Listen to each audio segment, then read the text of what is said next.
damn it, RJ.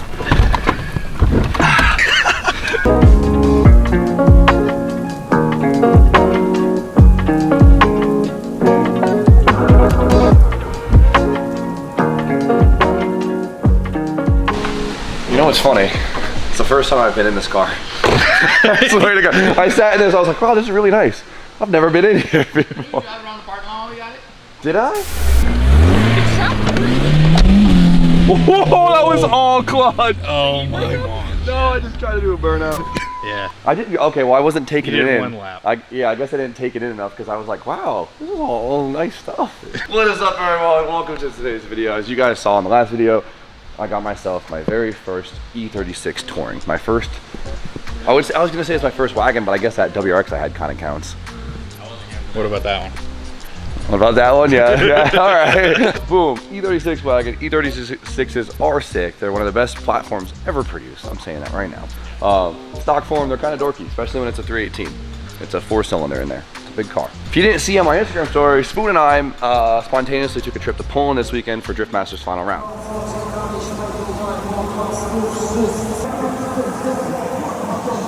That is something else, dude. What a magical moment. We're here for it. This is drifting, dude. And it was probably one of the greatest weekends of my entire life. I think it was Spoon's greatest weekend of his life. Mind-blowing, legendary. There are no words to describe this. If you get a second, please just go look up content from the final round in Poland. We filmed like a half-ass video, but we were having so much fun and just so living in the moment, overwhelmed with the experience that I wasn't able to film the video in a way that I think that that did justice for the event. So, but we did get some, so we're gonna do a highlight probably section of it later in the week. It's insane. It has completely changed my life, and you guys will see what I mean about that later on. But for now, we have E36, and we gotta have some fun with it, right? Because I do this thing where I buy a car and I'm like, oh, I'm gonna enjoy it, but I don't enjoy cars like this. I enjoy cars like this, which is pathetic, but that's just how it works, you know? So maybe not like that car. Okay, maybe a little bit farther past that one, but we have an E36, we have the swap, and I want to have fun with it. I want to work on it. I want to take this thing apart, and that's what we do around here. So this weekend we have the LZ Invitational in Canada, so we have to prep the E36, but honestly, it's just like a bolt check and a fluid flush away from being sent. On the E36, yes. The coupe, a little more attention on the coupe, but sorry, not a major. Whatever. We got videos to film. So today we are getting the E36 wagon ready to accept a way more gangster drivetrain. So this is my first experience working with a stock BMW, because you can't really that we ripped everything out and redid everything. That yeah, this is different too. A little bit different for me because this is my first 4-cylinder BMW. But it actually looks the same, just actually easier because it's smaller. Now it's still gonna leak just as much fluids as a 6-cylinder would. back to dealing with coolant. Yeah. Get another Porsche. If I could, I would. Man, this is a good, happy, healthy running car. Anybody need a 4-cylinder BMW engine? Jordy. This one's going to Jordy. Is it? Yeah. Nice. Don't ask. It's already been acquired. Well, let's get to work. Let's get to work.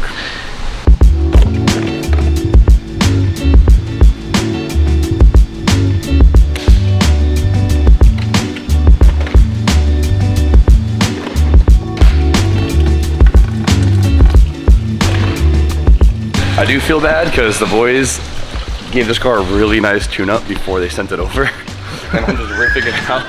I got Aiden here, so Aiden drove the car 7 hours from Virginia up here for us since he lives by the port. Didn't break down. This is the big mystery of the E36, how to remove the factory radiator clips. I want to see if you could figure it out. Oh. This is the first thing E36 guys learned.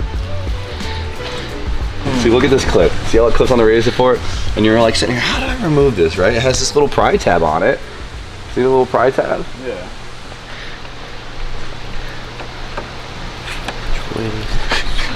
It's like one of those Chinese finger traps. Like the more you mess with it, the worse it gets. Do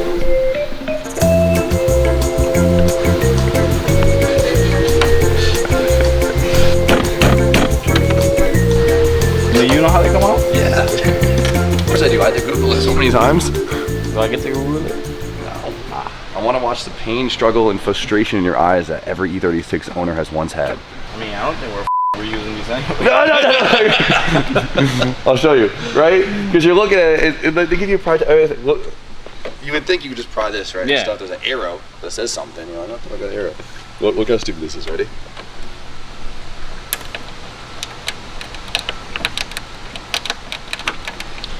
Just pries off like that.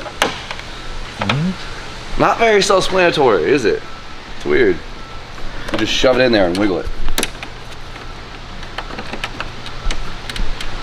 That's fucking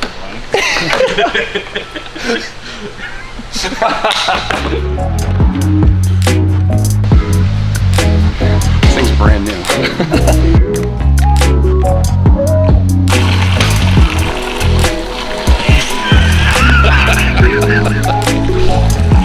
No winning.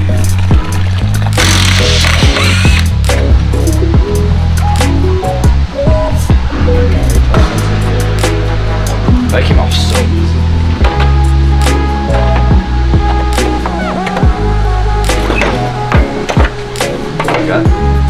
It's been so long that I almost forgot that the first time you take off the whole radiator support, there's one spot weld that holds it up. Like just enough that it doesn't fall off, not enough to actually have any strength to it. So you gotta drill it. Don't be scared to drill that out the first time you remove your front end.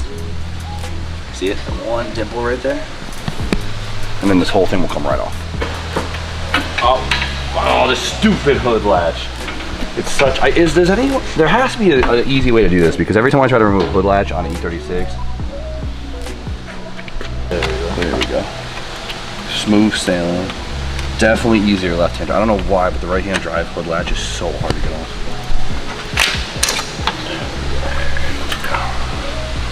That's it. Look at this thing. Oh, Jesus. Taking the front end off for the first time, I think is harder than actually pulling the engine, so I think we're in the clear. All right, well now it's time to see the car underneath for the first time. I'm expecting good things. You know, it is a European car, so I would expect it to be a little bit on the rougher side. But the car has proven to be pretty clean so far, so I'm not too worried about it. Too late anyways, huh? Cleaner than I thought. This is really nice under here. Holy shit. It's so nice under here. Wow. Huh. There's not even a road grime. Like my E36 from Japan had so much road grime. It was wild. It's clean. It is clean. Is that a small diff? That's a small diff. I knew we were gonna have a small diff in this thing. I was hoping we didn't, but we knew it was gonna have a small diff. Good thing we have a M3 diff set in the back. Yeah. Yeah, we do. It's there though. It's the exhaust doesn't look crusty, which is nice because usually you have to cut the exhaust off the damn thing. But Oh, we're still not cutting it off? I mean, if you wanna, but we can just unbolt the damn thing. But typical BMW fashion, it does leak quite a bit of oil, but we ain't using that transmission. This is when I completely forget that we have to reinforce the chassis and stuff for the power. Oh shit, we gotta do the subframe braces. It's not bad, it's just like a tedious ass job. It's kind of dirty, but damn you BMW and your subframe mounts being fucking shitty. You could usually see when they're cracking. They haven't fallen out yet, so. All right. Put that on the list. That's definitely going on the list. Nope. Yeah, look at this. This is what we need. Nope. Rip that thing right out. This is such a rare occasion. Exhaust bolts just coming out? Never. Oh. So. Damn it. Smack a 14 on it. Yeah, no, this is what American size is for. To smack those things on. Damn, I jinx myself so bad on that one. Because they can take a size smaller and hammer it on the nut real good. Is it on? Yeah, you're on there. Is it fully on? Yeah. Oh shit. Nice. Soft metal.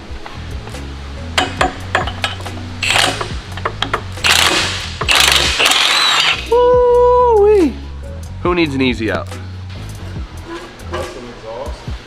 Oh, right outside with it, don't even bother. I don't know, Jordy might need it. Jordy? Someone's gonna DM me and be like, yo, I really need that exhaust. How hard it is to get an exhaust when you go to sit? Yeah. Real gentle. Scrapper needs it. Never seen this before. It's like a drive shaft stabilizer or something. Maybe, yeah, it definitely just helps with vibration. It's attached to the drive shaft. Is that a 318 thing?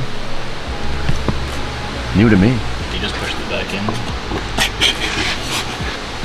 It's not coming off the trans. You ready? Tap. There we go.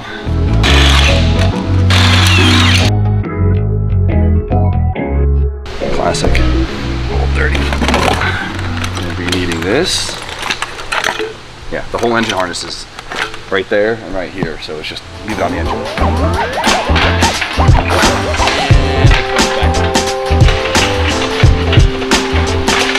The thing always comes out so much sooner than I always expect. Like, we tuck it away and then we're like, oh, we won't need this for a while, and then it's just, oh, next week it's out again. Never ends. Look at this like little ignition box right here. It's kind of cool. Like, I see them for that.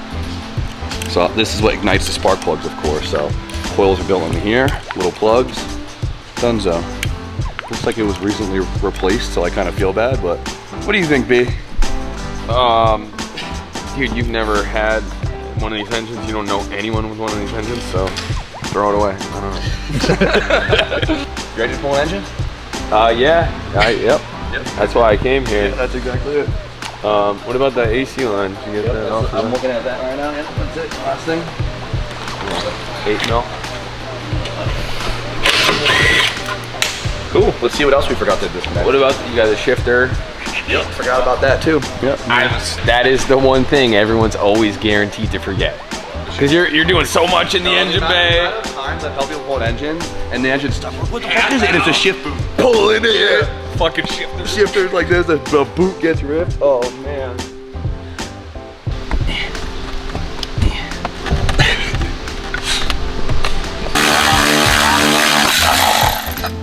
Nice. Trans.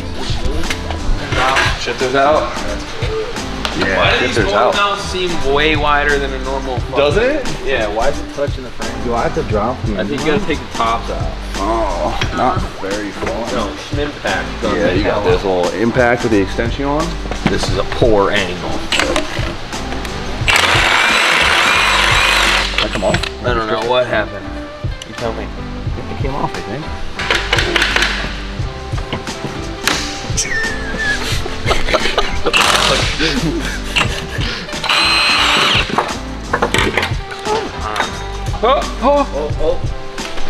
You good, Spawn? Yeah, I'm just covering coolant. Don't get that. Pull straight back. Oh, yeah, that's a lot of coolant.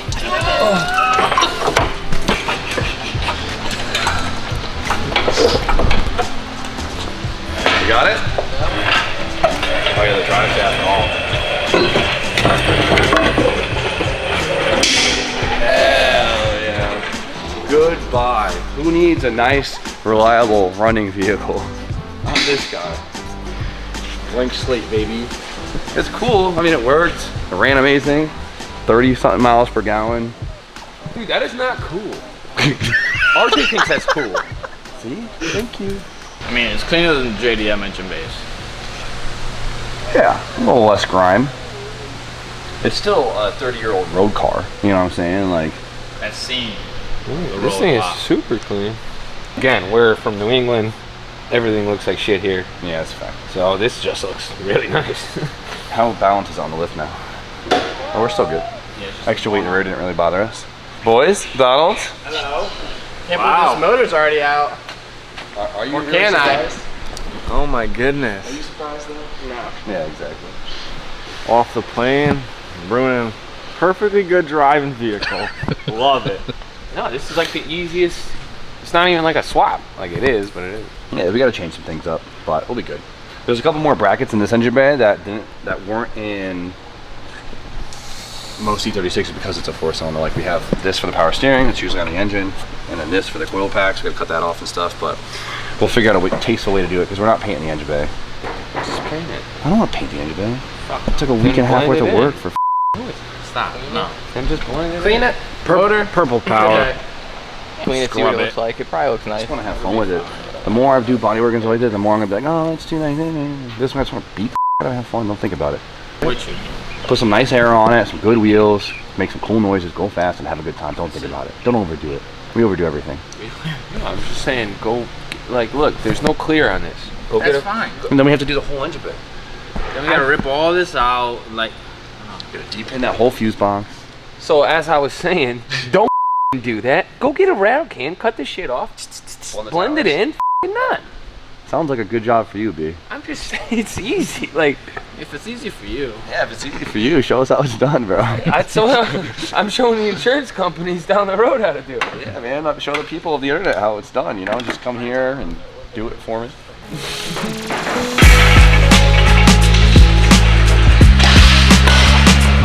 When your mom says we have a drivetrain at home. So overall, the engine bay is pretty clean. There's not a lot of rust. There's some small surface bits here and there, but it is an old car. A lot of grime, so it should clean up pretty good. Like this whole section here, of course, the subframe and the steering rack are covered in oil, to be expected. But what's good about that is it means it's probably been covered in oil for a really long time, so it always cleans up really nice. And then we just, of course, have like pine needles and stuff everywhere. So power wash it now, and we should be able to start with a pretty clean, fresh slate to put some parts back into it. So not too bad. These things are very simple. I mean, they're annoying and complicated in some ways, German tech, but overall they're pretty damn simple.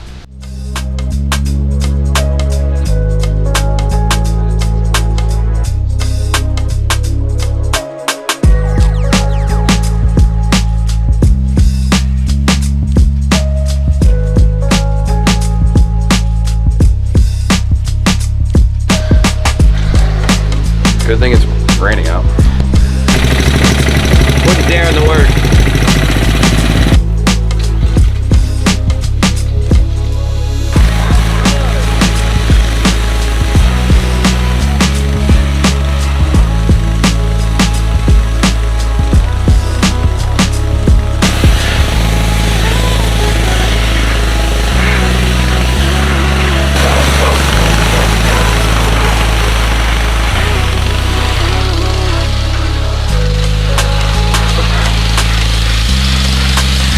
Just two dudes hugging, watching a dude in a bathing suit. Hey, yo.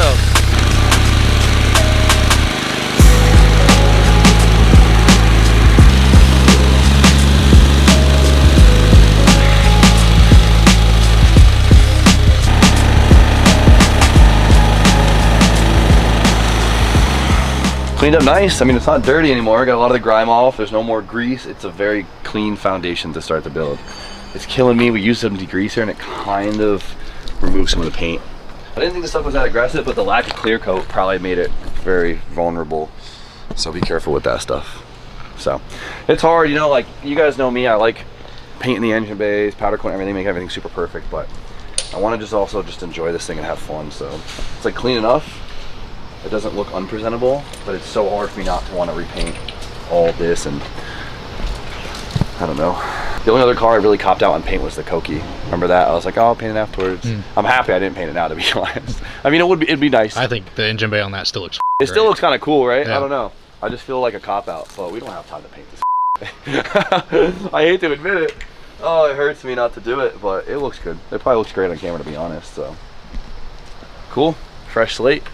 Now we can get the fresh drivetrain in there. Well, it's kind of fresh. It's been around. Now it's back here, no engine, clean, ready for the new one. So, what's next, right? Chassis-wise, I don't think we're gonna do too much to the engine bay before we put the engine in. I'd like to do ABS delete, but we'll do that with the engine in the car just so we can start making moves. That'll give us a couple days for that to come in. Besides that, we're gonna cut off these brackets here, and we have to do the whole rear end, as you guys heard before, but that's something we could do after the drivetrain is in. So this bracket, the power steering bracket, because that will get in the way because we don't have that on 6-cylinder ones. And I'm gonna leave the battery in the bay. I don't see it being an issue. It doesn't piss me off. Let's not go crazy trying to rewrite the whole chassis. I think this will be a fun, throw it together, have some fun. Yeah, I think the simplest we can keep it, the more fun it will be. So we gotta finish putting the engine back together tomorrow, and then we could just drop it in. We never even separated the transmission. Yeah. To be honest, I could even drop the drivetrain in and finish the engine in the car. Then I have an engine stand. Would it be easier? I think so. I don't know. Exactly. There's no front end, so we'll make that decision tomorrow. Before we put the engine in, I do have to put the exhaust manifold on because I'm not doing that in the car. I think it's impossible. For now, I guess that's it. That's it. You guys probably aren't surprised at all, but I hope you were excited to see this new foundation to something very, very cool. So for now, Typical Jimmy. Buys the car, rips it apart the next day. it's more fun that way. So you guys know the deal. I got cars to drive. I don't got cars to work on right now. So you guys know the deal. I'm guessing. Fuck, you guys know what I mean, though. You guys know the deal. Like, comment, subscribe. Stay tuned for more content. And Spoon. Have a wonderful evening. It's sad because I